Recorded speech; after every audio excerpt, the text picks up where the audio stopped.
போயிட்டாரு வரப்போறாரு.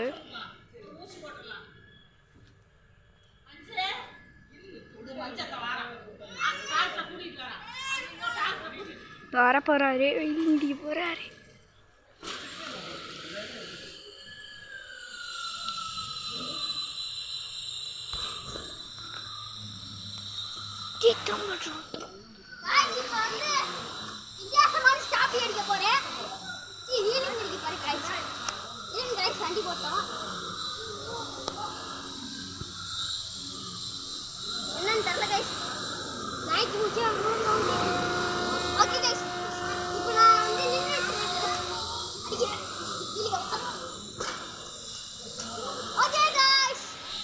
முடிஞ்சு காய்ஸ், இப்போதைக்கு இதை முடிஞ்சு. இதை வந்து ஃபுல் வீடியோவாக எடுக்கணும்னா கமெண்ட் பண்ணுங்கள்.